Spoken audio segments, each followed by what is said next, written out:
there are some things that I wish I would have known prior to moving to Texas in 2020.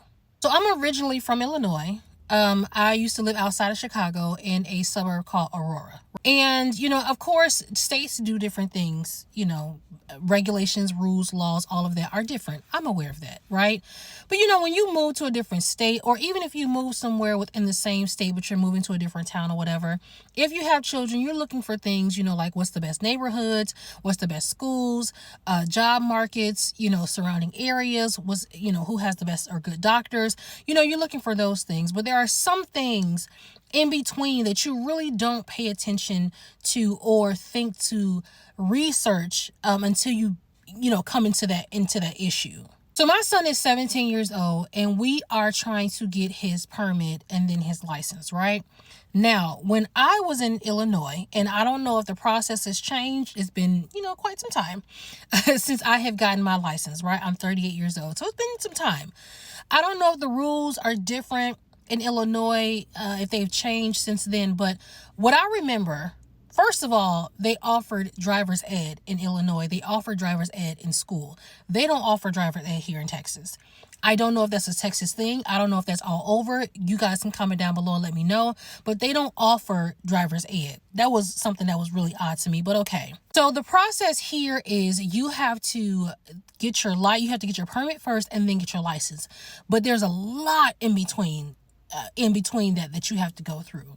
So they have two options. First option is you can go to a driver's ed course, in person, like take the classes and stuff like that through a driver school, and do it that way. That's hundreds of dollars, right? Or you can do the cheaper way, which is it's called parent taught, something like that, which pretty much is the parent teaching the child how to drive. Okay, we went that route. Okay, cheaper, we went that route. But here is where the stress comes in. Okay.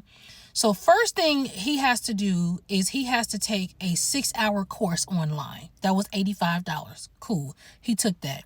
Now we have to go to the Department of Public Safety, and we have to apply for his permit, right? He has to have all these documentations, proof of residency, all of the normal things, right? That's not a problem. But he also has to have a VOE form, okay? Which is a form confirming that he is enrolled in high school and has perfect attendance.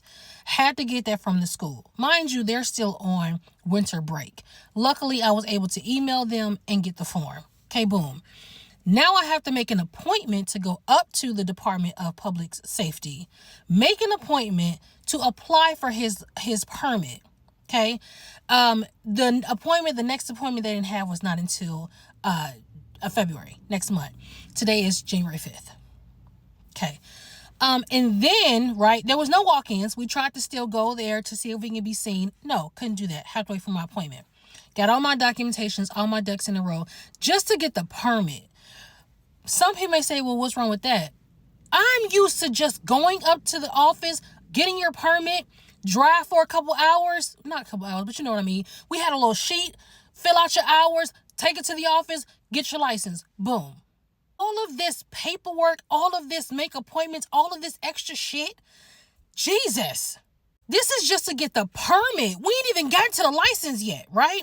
So once we get the permit, I got all the forms, got the VOE form, go to my appointment, apply, pay the register, pay whatever. Oh, wait a minute. Let me backtrack. I didn't say this part.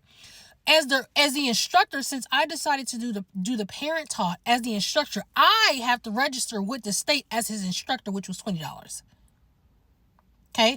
So if you're going to go that route, you have to register, giving them authorization and letting them know that you are going to be the person to instruct them, pay your fee, send it to the state, all that stuff. They give you some kind of receipt number, yada, yada, yada.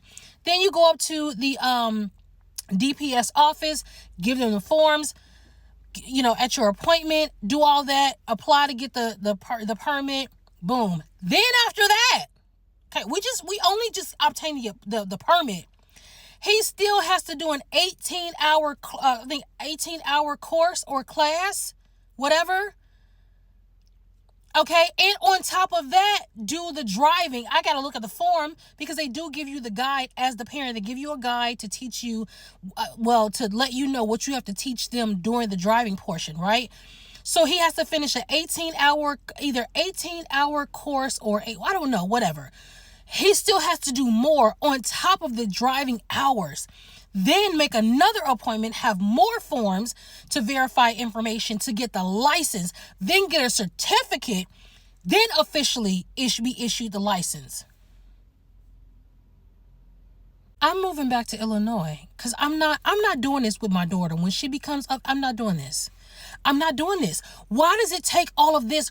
I don't know if it's because of the state of Texas, because it's so much shit that goes on with the state of Texas. This is insane. To get your license, to get your a permit, I can even goes to say, if it took this much just to get your license, okay, cool. I got to go through hell and hot water just to get the permit first. Then still do all this extra shit in between and then get your license and then go through hell and hot water to get the license. Or just pay like over $400 or $500 to take the driver's course or driver ed school option. I should start a series. I should start a series of the things that I don't like about Texas because it's just too much.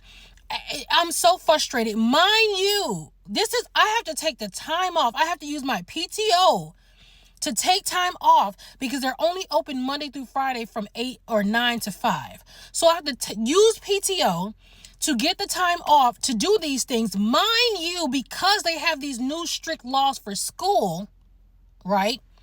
They only give the child one excuse absent to obtain their permit and one excuse absent to obtain their license. Texas is working my last nerve to the point it's really making me want to move back to Illinois. Why do we have to go through hell and hot water to do all of this? At this point, just ride dirty.